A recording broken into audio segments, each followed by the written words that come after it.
Boa tarde a todos e todas. Está no ar mais uma edição de A Política Nua e Crua, aqui no canal Arte Agora. E hoje o nosso programa começa com uma convocação à realidade. A soberania do Brasil está sob um ataque coordenado e as engrenagens dessa ofensiva operam de fora para dentro. Assistimos nas últimas horas a um espetáculo lamentável de entreguismo. Uma extrema-direita doméstica que, sem votos e acuada por seus próprios crimes, corre a Washington para implorar pela intervenção de uma potência estrangeira na nossa política e na nossa economia. A condenação histórica de Eduardo Bolsonaro por coação à justiça e traição à pátria escancarou esse modus operandi, o de usar parlamentos e tribunais estrangeiros para chantagear magistrados brasileiros legítimos. É a tentativa bizarra e colonizada de submeter ministros do Supremo Tribunal Federal às leis da Flórida, blindando corporações digitais que enriquecem no Brasil, mas recusam a respeitar a nossa Constituição. Não tem nada mais absurdo do que isso. Mas o Brasil resiste. Resiste com uma atividade onde o debate global realmente acontece. Enquanto a Casa Branca ensaia ameaças a Donald Trump, ensaia ameaças, e Donald Trump passa um vexame público a demonstrar que sequer sabe a diferença entre os filhos de Jair Bolsonaro, o presidente Lula fincou o pé no G7 na França. Ali, diante dos donos do PIB mundial, o governo brasileiro avisou que o Brasil não é quintal de ninguém. Lula peitou o samba de uma nota só, das potências do norte global. Recusou o alinhamento automático da nova Guerra Fria contra a China e exigiu respeito à nossa inteligência.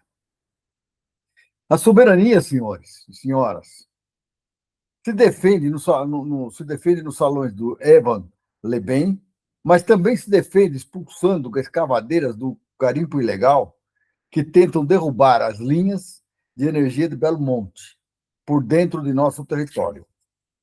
Do juro abusivo de 14,25, que sabota o nosso crescimento e a hipocrisia das Big Techs, hoje nós vamos desmascarar a engrenagem do entreguismo. Pegue seu café, porque a verdade hoje vai ser dita nua e crua. A primeira turma do STF condenou Eduardo Bolsonaro a 4 anos e 2 meses de prisão, em regime semiaberto, por coação e atentado à soberania. Ele tentou articular a Lei Magnífica contra Alexandre de Moraes e sanções econômicas tarifaço contra o Brasil. Donald Trump tentou socorrer o aliado, criticando o judiciário brasileiro, mas cometeu um erro grosseiro e vexatório ao declarar publicamente em Genebra: fiquei sabendo que prenderam o Bolsonaro Júnior porque ele fez uma declaração no Texas e ele estava indo bem nas pesquisas. É completamente equivocado. Toma decisões, toma posições baseadas em emoções, esse senhor Trump, que se quer candidatar para imperador do mundo. Essa é a grande verdade. Ele aceita que gente desclassificada, como a família Bolsonaro e seus asseclas, cheguem no governo americano e tentem impor sanções a um povo. Lembram do tarifaço? Agora estão tentando outro. Nós vamos lá, nós, o presidente Lula vai ao Washington, conversa com ele, explica, tal, ele entende. Mas no momento seguinte, ele regride. Regride por quê? Porque é assim que funciona a extrema-direita. Ela não raciocina. Então, agora estão querendo impor 37,5% de tarifa sobre os produtos brasileiros. E eu acho que está na hora do Brasil fazer aquilo que tem ameaçado sempre: retalhar.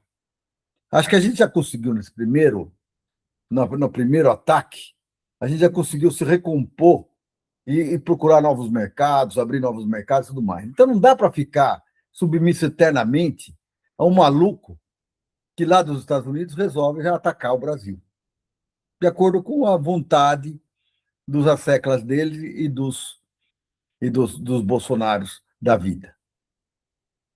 Isso mostra a força dos Bolsonaros, que os Bolsonaros são fortes, que eles têm influência no governo americano? mostra que eles estão dispostos a entregar o Brasil e que eles precisam sofrer as consequências desse ato.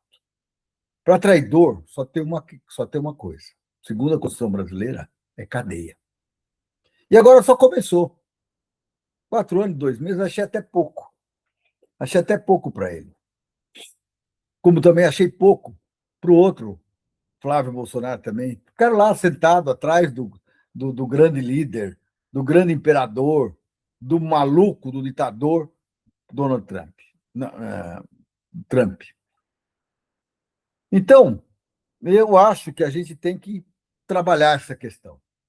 Esse ridículo diplomático. Trump nem sabe as regras, os fatos do Brasil. Misturou Eduardo, que não foi preso, com o pai Jair, que cumpre prisão domiciliar e está inelegível. Mostra que a extrema-direita brasileira se humilha para um padrinho que os trata como massa de manobra confusa e sem relevância real. É isso.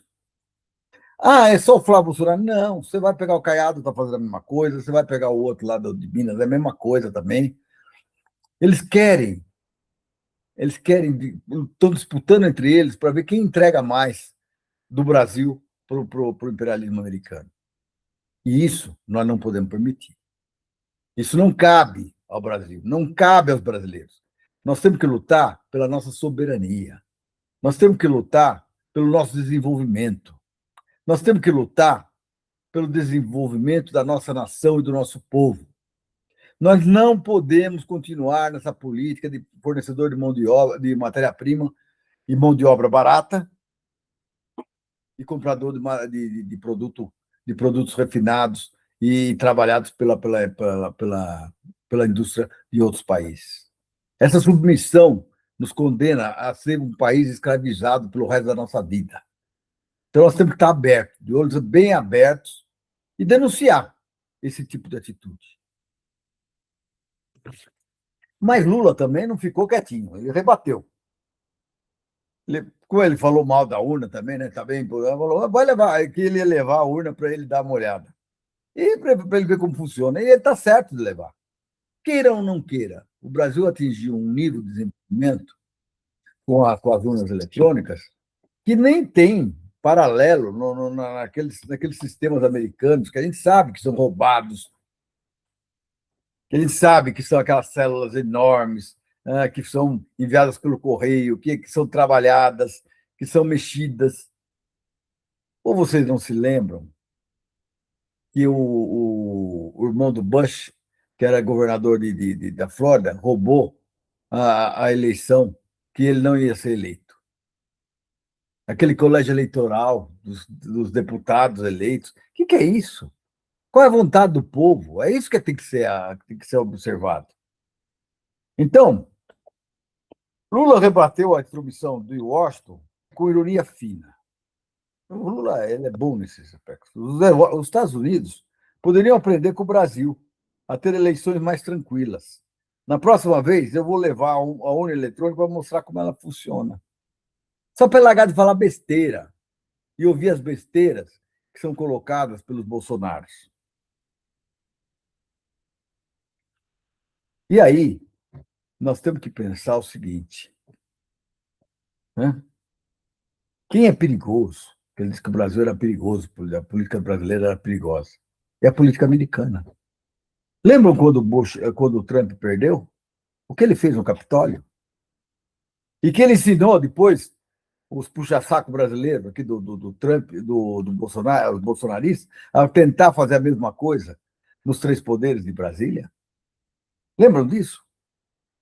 Nós temos soberania tecnológica e maturidade jurídica. Se nós estamos acusando o Eduardo Bolsonaro de traidor, de estar tramando contra o Brasil, é porque nós temos fatos contra isso. Então, nós não podemos dizer que nós estamos tranquilos, deixando a coisa correr. Não estamos deixando a coisa correr, nem podemos deixar a coisa correr. Porque esses sinais que aconteceram lá no G7 são sinais do que já está ocorrendo há algum tempo no Brasil, da interferência dos Estados Unidos em cima do Brasil Para quê? Porque eles querem as terras raras de graça, porque eles querem o nosso petróleo de graça, porque eles querem destruir tudo aquilo que o Brasil construiu a muito esforço e que precisa construir muito mais. Ô, Lula, está na hora da gente falar de Terrabras, está na hora da gente discutir a formatação do nosso trabalho, das nossas pesquisas, coisa para a gente poder refinar as terras raras, não sair vendendo terra rara como se fosse areia na rua. Nós temos que aprender a trabalhar e fornecer para o povo, não o produto em si, mas um produto refinado e já em condições de utilização. Isso vai fazer a nossa independência. Esse é o modelo chinês. Esse é o modelo chinês. Ou alguém duvida que a China está na frente dos Estados Unidos 1000 vezes numa série de questões? Por quê? Investiu em tecnologia, investiu na juventude, investiu na formação de novos engenheiros, de novos técnicos, investiu nas universidades, enquanto os outros estavam lá só curtindo. Agora, eles dominam a tecnologia de trabalhar as terras raras. E se quiserem comprar do Brasil, também vão ter que comprar com a nossa tecnologia. Mas para isso, a gente tem que abrir os olhos e sair logo. Porque senão, acordos como o acordo que o senhor Caiado fez com os Estados Unidos lá em Goiás, que ele nem poderia fazer como governador do estado de Goiás, porque o subsolo é propriedade da União e não do Estado, vão continuar a progredir dessa forma. E vão continuar a destruir a nossa capacidade de produção de um produto que é essencial para o desenvolvimento dessa nova fase que nós vamos passar agora no século XXI, com novas tecnologias, novas fontes de energia, novos produtos. Ou seja, nós estamos aposentando o passado e entrando no futuro. Nós temos que usar os nossos recursos da Petrobras, que deveria ser do poço ao posto, para ajudar a desenvolver o projeto da Terrabras. E não apenas para ficar vendendo o poço que a gente vai achando e vai entregando para que os imperialistas utilizem e vendam combustível a preço caro para nós. Ou não foi isso que aconteceu? Há pouco, quando as nossas refinarias que foram destruídas e foram tiradas da Petrobras, não tinham capacidade de produção. E o nosso combustível ficou na mão de distribuidores que se aproveitaram da guerra do Irã para tirarem vantagem do povo brasileiro. Para que isso? Para que isso? Então, está na hora. Está mais que na hora de nós nos ajustarmos e enfrentarmos essa situação. Nós precisamos de um país mais soberano, mais democrático. Por ser mais democrático, não pode admitir interferências de outros países. E nem admitir que cidadãos brasileiros traiam o seu país e venham trair o nosso povo. Nós estamos num país mais socialmente justo. Para isso, ele tem que se desenvolver. Ele tem que se desenvolver e desenvolver tecnologias para dar muito mais suporte ao nosso povo e fazer com que o nosso povo evolua e mais igualitário, dar mais conhecimento, pagar melhor, melhores empregos, melhores condições, melhores desafios para nossas futuras gerações. Então, nós não podemos ser diferentes disso. E por que esquecer? Nós temos que ser tecnologicamente avançados. Porque não adianta nada eu ter jazidas enormes de terras raras aqui e eu só ter uma escavadeira para escavar e entregar para os caras fazerem o que tem que fazer. E o Brasil, a míngua, sofrendo nas pressões que eles inventam, econômicas que eles inventam pelo mundo. Mas é isso. Mas tem um outro assunto também, que está na pauta nossa também, que é o Rumble e a Trump Media pediram à Justiça da Flórida o julgamento do Alexandre de Moraes, a revelia, alegando descumprimento de prazos. A AGU interveio imediatamente para defender a imunidade da jurisdição do Estado brasileiro. Ô, Alexandre de Moraes não tem que responder nada lá no Rumble e na Trump Media. Alexandre de Moraes é um juiz brasileiro que atua segundo as leis brasileiras, julgando problemas que ocorrem na nação brasileira. Então, ele não tem que prestar conta se o Trump, se o Rambo, se deu prejuízo, se não deu prejuízo. Não tem nada a ver com isso. Mandou tirar é para tirar. A nossa legislação ela está mais madura do que a legislação americana, que é dependente do grande capital. Aliás, a política americana é dependente do grande capital. O povo americano apita muito pouco lá nos Estados Unidos. O grande capital é que manda. Então, principalmente nesse governo Trump, desse ditador. Então, nós não temos nada que abaixar a cabeça para isso. Né? E aí, se você for olhar, o STF, essa semana, fixou a tese de que as Big Tech respondem solidariamente por crimes digitais em solo nacional. É correto. Elas não estão lá? Elas não estão disseminando informações no Brasil? Então elas têm que se submeter à lei nacional. Elas operam aqui, faturam bilhões explorando o mercado brasileiro, mas querem usar tribunais americanos, norte-americanos, para criminalizar decisões da Suprema Corte brasileira. Isso não é direito, é pirataria jurídica internacional. É isso que ela se chama. Ou não foi isso que fizeram na Venezuela? Que foram lá, sequestraram o presidente e a esposa, prenderam para os Estados Unidos para julgar pelas leis americanas. Eles não devem satisfação para a justiça americana, devem satisfação ao povo venezuelano. As grandes big techs que atuam no país, aqui no Brasil, devem satisfação ao Brasil e não às big techs, e não aos Estados Unidos. Então vamos parar com isso. Nós temos que denunciar isso e nós temos que atuar de maneira forte para que isso não volte nunca mais a ocorrer. Então, dando continuidade ao nosso programa, nós não podemos esquecer que o Lula teve essa semana no G7, que é uma reunião dos 7 países mais evoluídos do mundo, mais economicamente mais fortes, economicamente que tem uma economia muito mais forte, né? Ele foi como convidado, já que o Brasil hoje não faz parte do G7. Mas eu achei muito interessante que eles, logo de cara, a postura do Lula foi uma postura bastante interessante, né? Porque ele, de cara, ele chegou lá, além de enfrentar essas questões que nós já discutimos no bloco anterior, das besteiras que o Trump fala e se coloca, ele chegou lá e encontrou um ambiente totalmente favorável aos interesses americanos. Nenhum documento questionava o posicionamento americano, do Trump, ou coisa parecida. E aí Lula não aceitou o papel de linha de apoio. Ele criticou abertamente o formato engessado do G7. E ele disse muito bem dito, virou um samba de uma nota só. Quando os convidados chegam, o G7 já aprovou seus documentos.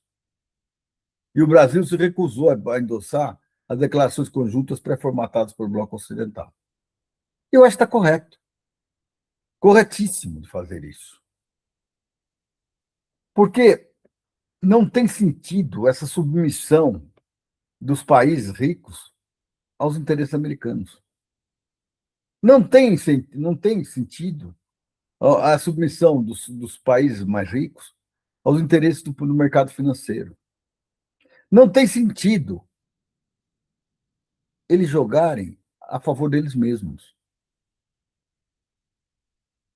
Não tem sentido.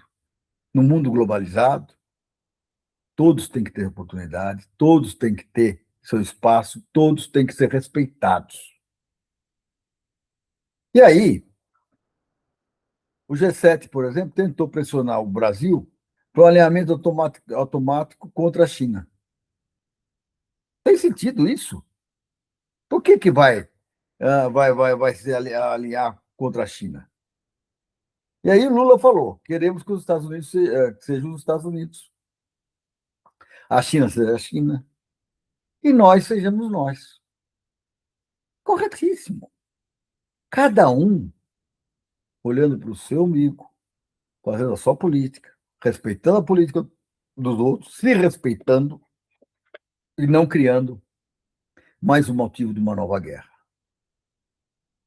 A Europa está muito submissa hoje aos Estados Unidos. Hoje ela é dependente de energia que ela não recebe da Rússia. Hoje ela é dependente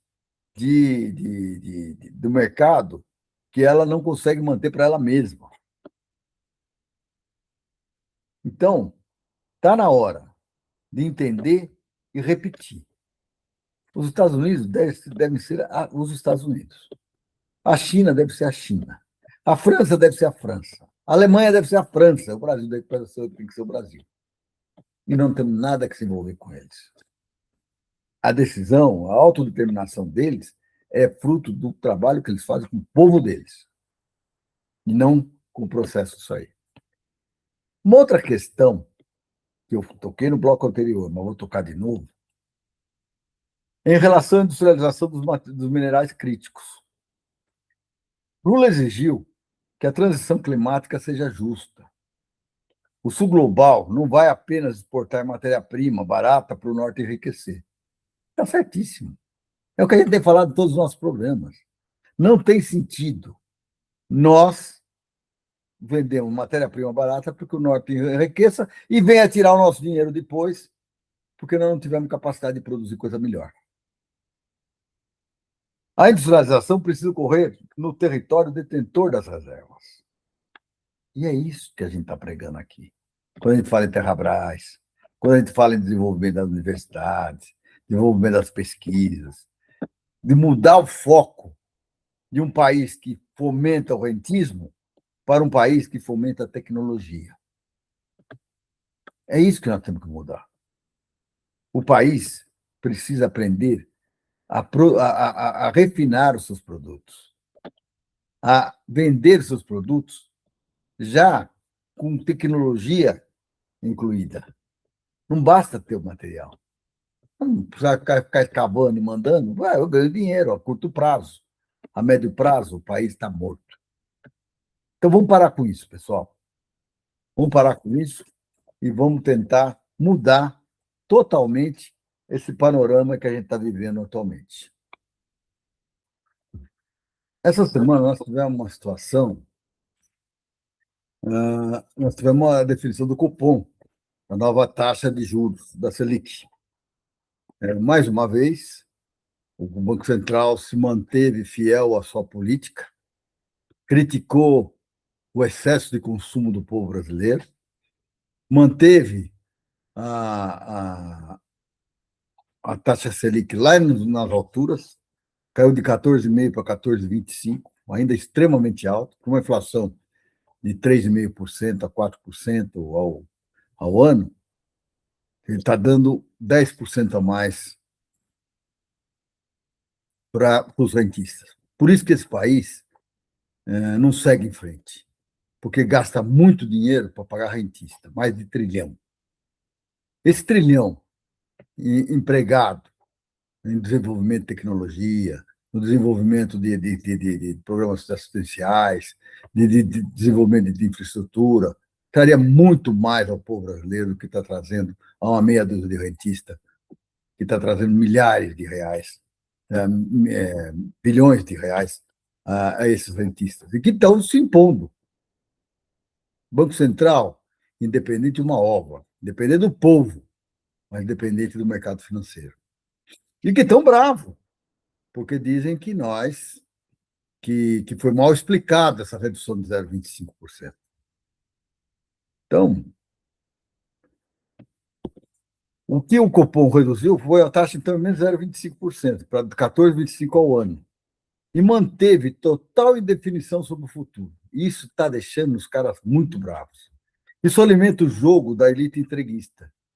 Juros abusivos de propósito para travar o consumo, sabotar o PIB e gerar a narrativa de crise que a extrema-direita precisa para se viabilizar eleitoralmente. É isso ou não é?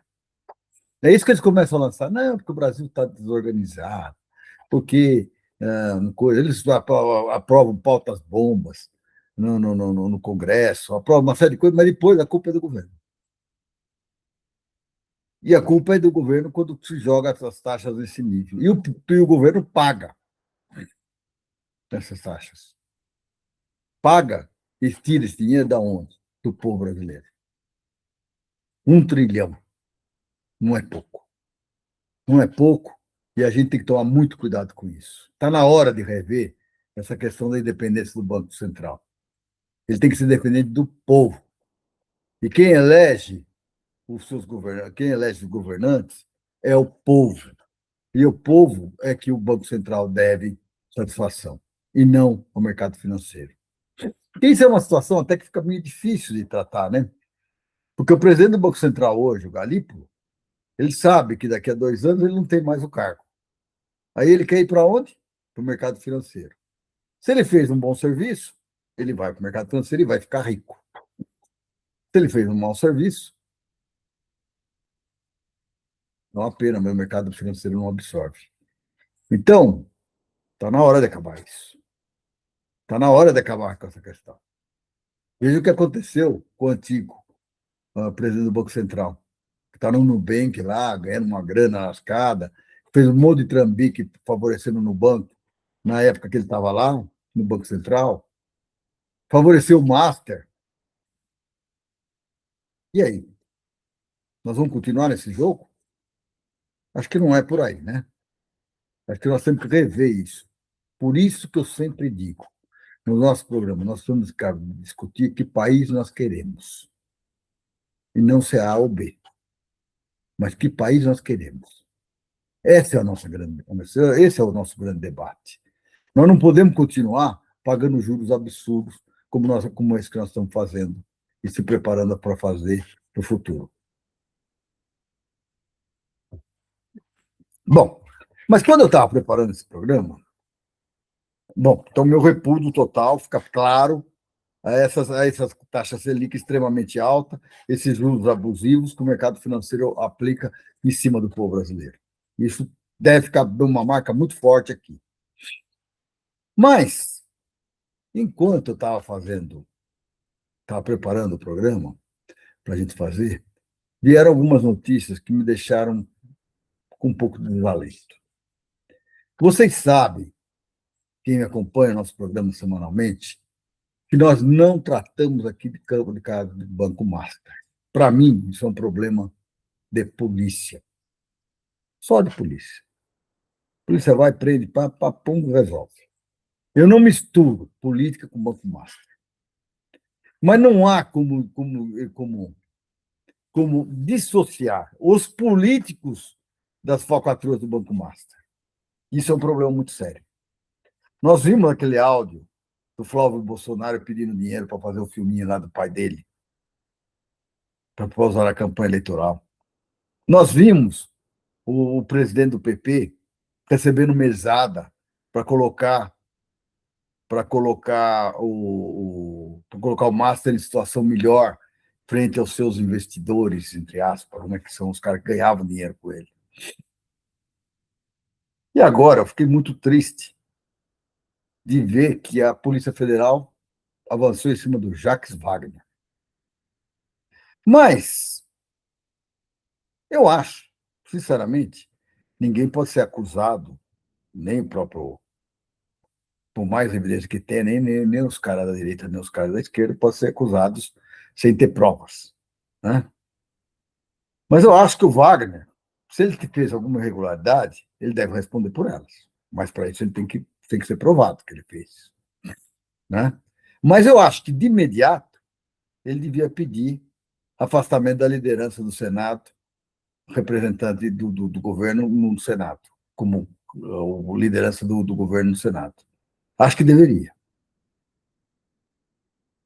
Como acho que deve. Por quê? Porque nós precisamos exigir uma investigação técnica e repelir o uso político da Polícia Federal pela oposição para criar a cortina de fumaça. Que pode ser isso. Então, nós temos que estar atentos. Nós não podemos deixar a coisa em banho-maria.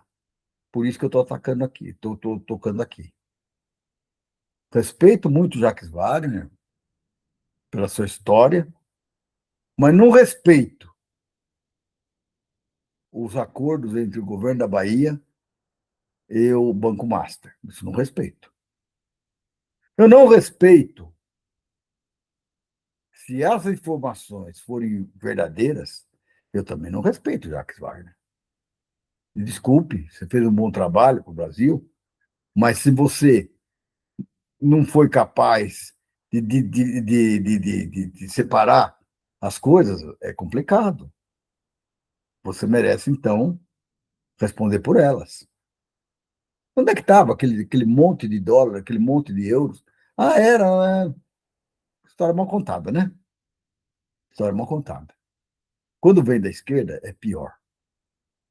Então, nós não podemos admitir isso, em nenhum dos nossos representantes. A história do apartamento da filha, é da minha filha, mas foi comprado pelo sócio do Vorcaro, para depois eu comprar dele. Mas que história é essa? Ué, se eu quero comprar alguma coisa para minha filha, eu vou lá e compro. A não ser que tenha alguma coisa meio estranha aí nessa jogada. Né? Então, me preocupa. Me preocupa e esse assunto eu não gostaria de ter trazido aqui. Porque eu queria estar aqui discutindo com vocês política e não politicagem. Infelizmente, os nossos políticos hoje não têm nos respeitado, em geral. E isso não é o geral da coisa, mas muitos deles não nos respeitam. E aí jogam essa lama em cima de todos. Então está na hora de rever esse parlamento, de rever ele de ponta a ponta. Nós vamos ter daqui a alguns meses, no mês de outubro, daqui a 4 meses, nós vamos ter uma eleição geral. Nós vamos eleger deputado estadual, deputado federal, senador, governador e presidente da República. Está na hora da gente discutir que Brasil nós queremos e que políticos estão realmente comprometidos com esse novo Brasil. Não dá para ficar sustentando orçamento secreto, orçamento não sei das quantas, chantagem de Congresso. Todos têm que estar pensando no Brasil do futuro. Para isso, nós não podemos entrar de cabeça baixa e de coisa, vou votar naquele porque aquele é meu amigo, aquele ali é amigo do amigo do amigo. Não. Qual é o histórico dele? O que ele defende e o que ele vai defender no Congresso.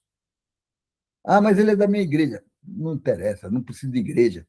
O país é laico. Eu preciso de gente que defenda o país.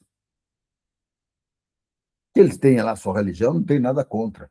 Mas que não misture religião com política. Não misture. Veja que a semana passada a gente falou sobre a questão de suprimir impostos, mais impostos ainda para as igrejas. Que é isso? Tem que pagar imposto como qualquer brasileiro. Qual que é a diferença entre uma igreja e eu que trabalho honestamente e recebo e tenho que pagar imposto de renda? Nenhuma. Então, é isso que a gente tem que exigir. Tá? É isso que a gente tem que exigir e vamos para frente. Nós temos que tocar num assunto agora que está me preocupando, que é a questão do garimpo ilegal. Então, as escavadeiras hidráulicas do garimpo ilegal estão destruindo o solo exatamente abaixo das torres de alta tensão do Belo Monte, gerando risco iminente de colapso físico e apagão nacional. Olha que notícia. Quando a gente fala nessa questão,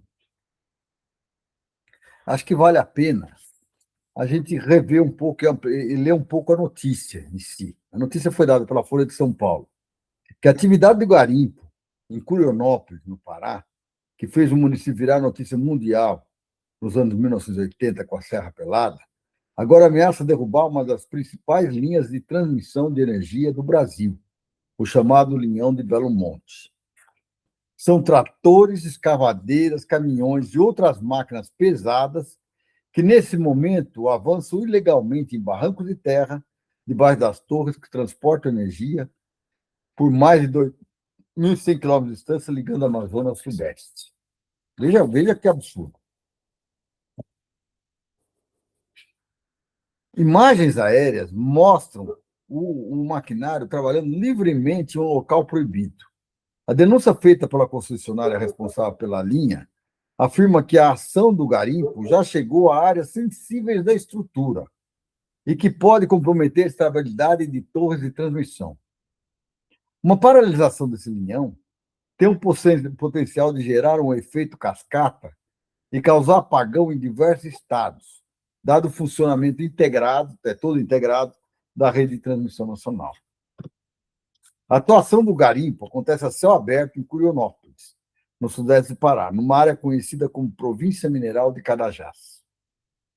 A Folha teve acesso a detalhes da denúncia feita pela Polícia Militar, pela Polícia Federal, no fim de maio, feita à Polícia Federal, no fim de maio, pela considerada BMTE, Belo Monte Transmissora de Energia.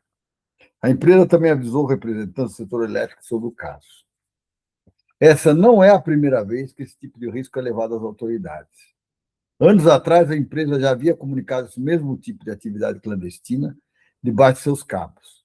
O problema, porém, retornou com força total. Então, qualquer eventual dano, olha como conclui o artigo ainda, qualquer eventual dano de empreendimento dessa natureza extrapola a esfera patrimonial privada, podendo gerar consequências sistêmicas ao setor elétrico, com o impedimento do funcionamento da linha de transmissão e colapso do sistema interligado nacional, afirmou o BNTE em sua denúncia. Então, isso não é brincadeira, pessoal. Isso não é brincadeira. Nós que discutimos também muito, e discutimos nesse programa, o conceito de soberania também não é só um conceito abstrato dos diplomatas. Ela se faz também impedindo que o crime organizado sabotar a infraestrutura estratégica do país. Então, nós temos que estar atentos a isso. Combater o garimpo ilegal com as Forças Armadas e a Polícia Federal é proteger a luz e a energia na casa do povo trabalhador. Isso é defesa da soberania e a defesa do nosso povo. Então, nós não podemos deixar isso passar em branco. De jeito nenhum, nós podemos conviver com essa situação.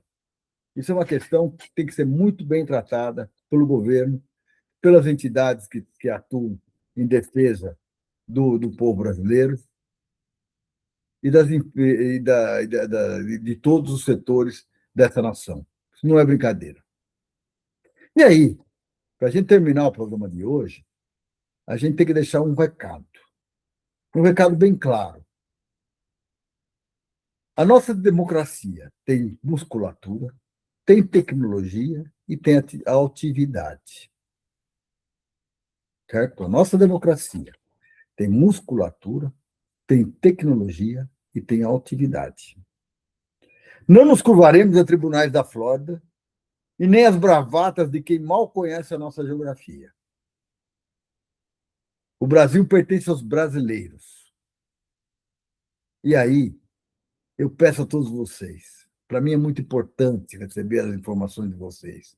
Deixe seu comentário com a nossa hashtag, se inscreva no canal e até amanhã às 16 horas com mais Política Nua e Crua. Até amanhã não, até a semana que vem, às 16 horas, com mais um Política Nua e Crua.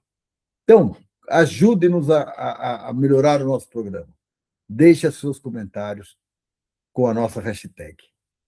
Então, um grande abraço a todos e até a semana que vem. Tchau!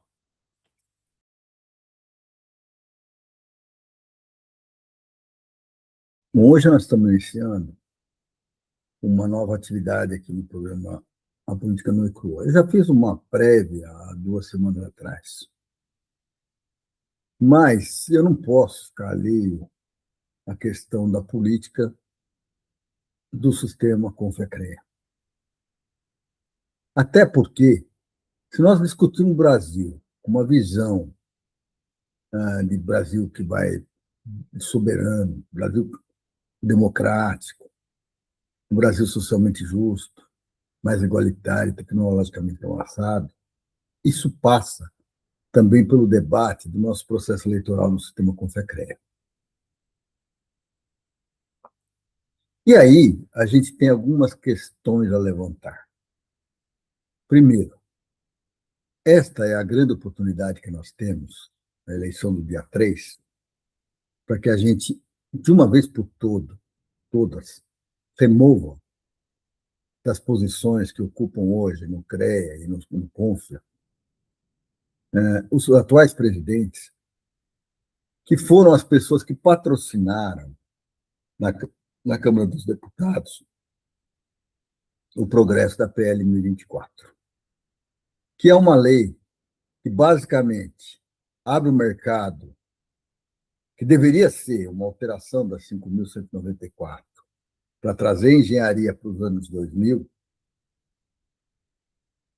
mas que se transformou no quê? Uma luta por cargos e por benesses para pequenos grupos que atuam dentro do sistema. Como é que isso se dá? Esta lei, essa PL 1024, ela foi elaborada pelo Guedes para abrir o mercado da engenharia de uma vez para as empresas estrangeiras e para os profissionais de engenharia estrangeiros, sem nenhuma comprovação de que estão preparados para assumir os desafios que nós temos aqui no mercado brasileiro.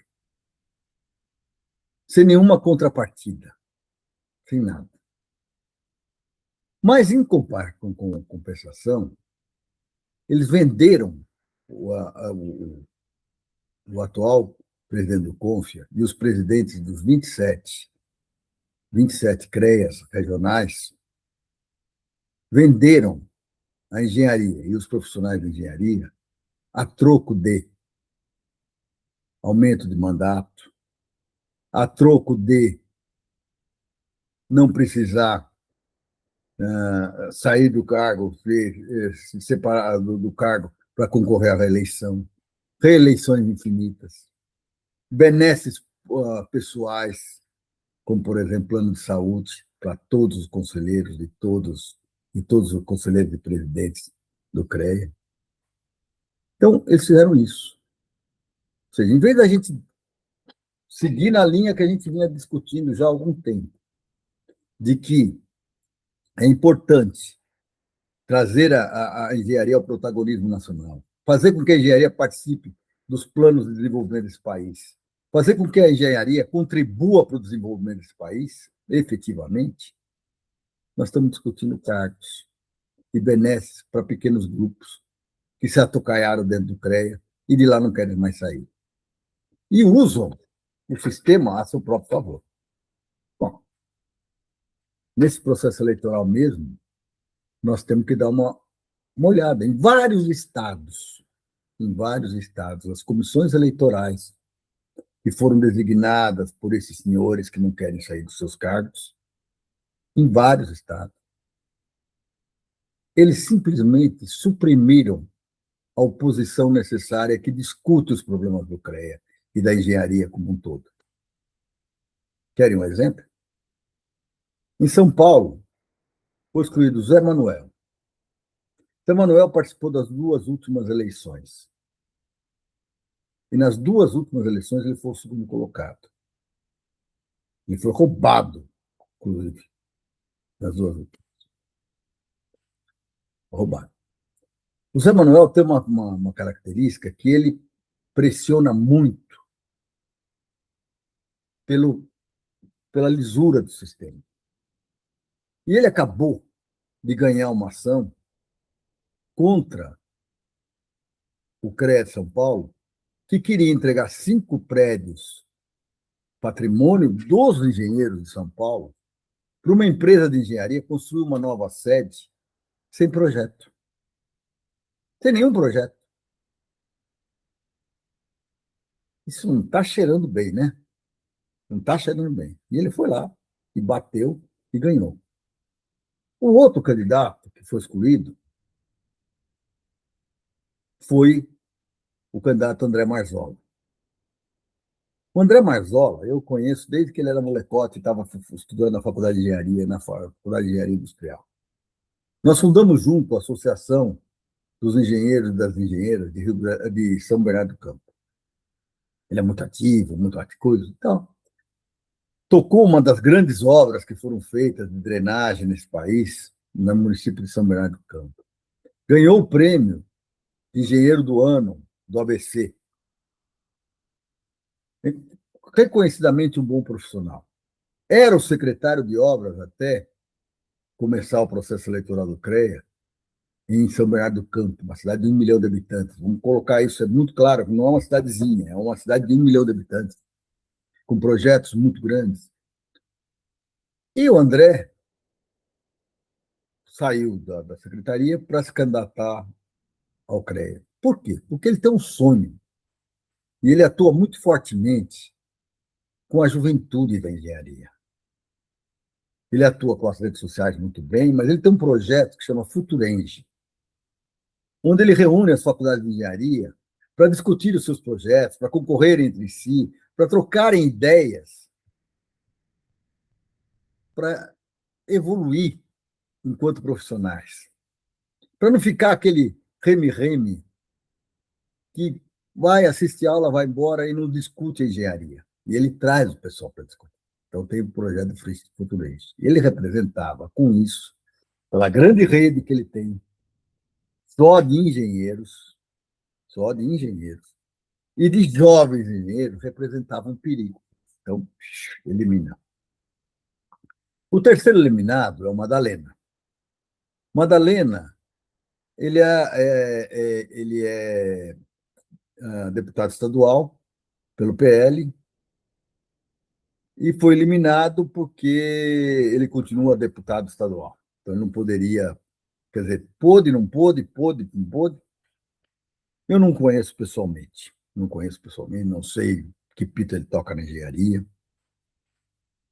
Sei que ele fez um trabalho com algumas entidades para conseguir transformá-las em entidades públicas, de interesse público, que independe, então, de financiamento do CREA para sobreviverem, né? Mas só sei dele a respeito disso. E sei também que ele usava a estrutura da Assembleia que está à disposição dele para fazer a campanha dele, o que o diferenciava em relação aos outros. Porque tanto Zé Manuel como o André Marzola são obrigados a pegar o dinheirinho do trabalho deles para botar na campanha e para discutir as questões da engenharia e o futuro da engenharia nacional. Eles têm os dois. O resto não é bem assim. Também não vou discutir o que é, tá? Mas esse é o fato.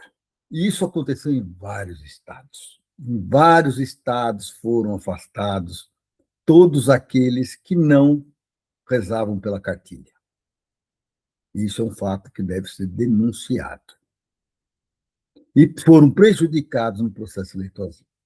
O André Marzola ainda levou multa de R$ 3.000 até agora, mas para quem não tem estrutura financeira de sustentação que não seja o seu próprio trabalho, isso é muita multa. E ele está ameaçado de levar muito mais se continuasse a fazer campanha, apesar dele estar com a campanha subjúdice, discutindo a campanha. O que poderia configurar que ele teria que continuar para não perder o espaço dele. Mas isso é uma realidade. Então, isso me preocupa. Como me preocupa, como é que vai ser a auditagem dos votos captados via internet para todos os candidatos? Quem me garante que esse processo está íntegro? Até agora, tem que confiar na palavra do Confeia? Não sei. Estou preocupado. Mas, além disso, quais são as propostas efetivas que estão na mesa? Não, a proposta do meu olho é mais bonito que o dele, o dela é mais bonito que o dele, e assim vai. O único candidato que eu estou vendo que tem propostas firmes e que coloca a engenharia nacional no debate do futuro desse país é o Henrique Ludovici. Ah, você está fazendo propaganda? Estou. Estou sim. Não nego. E por que eu estou fazendo propaganda do Henrique Ludovici? Porque é o único que vem aqui discutir soberania nacional. E tem tudo a ver com a engenharia. E quando eu falo engenharia, eu falo em engenheiros, eu falo em arquitetos, eu falo em agrônomos, eu falo em geocientistas, geólogos, geocientistas, falo em todos. É o único que vem falar aqui de soberania, é o Luiz. Ah, mas só isso? Não. Ele tem uma proposta extremamente importante para todos nós, que é o programa Mais Engenharia. O que é esse programa? Do mesmo jeito que o Mais Médicos, nós precisamos colocar os engenheiros, todos, em todas as posições no Brasil inteiro, em todas as prefeituras, em todos os estados, em todos os. Para quê? Para ajudar esse país a alavancar, a evoluir. Com isso, a gente traz empregos reais para os jovens engenheiros, traz empregos lastreados no salário mínimo profissional, um salário que está sendo proposto de R$ 14.000. A gente traz isso ao debate, traz o interesse do jovem que hoje tem vontade de fazer engenharia, mas não faz engenharia, porque sabe que hoje a engenharia está jogada ao segundo plano. Estão querendo, é verdade que estão querendo trazer profissional de outros países, porque os profissionais aqui estão sendo pagos a R$ 2.500, R$ 3.000 em cada prefeitura. Quando tem. Então, cadê os desafios? Hoje nós temos problema com a habitação, nós temos problema com o saneamento básico, nós temos problema nuclear, nós temos problema, entendeu? Tem problema das terras raras. Nós precisamos cada vez mais da engenharia para ajudar esse país a evoluir. E é isso que a gente espera. E quem veio com essa proposta chama-se Henrique Ludovici, candidato ao CONFEA, que é o Conselho Federal de Engenharia e Agronomia. Este é o candidato que a gente precisa apoiar no dia 3 de julho. Em cada estado, nós temos que apoiar os candidatos que também estão associados a esse tipo de proposta. E não que estão perdidos com propostas inócuas que não resolvem o nosso problema. Nosso problema é trazer a engenharia para que ela seja protagonista e ela participe efetivamente do debate e do fortalecimento desse país. Nós temos capacidade para isso. E nós temos vontade de fazer isso. Então, companheiros, estou aqui usando o programa Política Nua e Crua para chamar vocês a abrir os olhos que este não é o momento de nós escolhermos um candidato porque é mais bonitinho ou menos bonitinho. É a hora de nós discutirmos propostas e propostas para o futuro desse país. No próximo programa eu vou continuar discutindo propostas. Hoje nós discutimos mais engenharia. E se quiserem que nós discutamos mais, coloquem aí embaixo. Queremos saber mais sobre mais engenharia, que eu estarei aqui para discutir com vocês. E vou apresentar os pontos principais de uma campanha adequada para uma presidência do CONFEA e que deveria ser atrelada aos CREAS também. Um grande abraço a todos. Até logo. Até o próximo programa.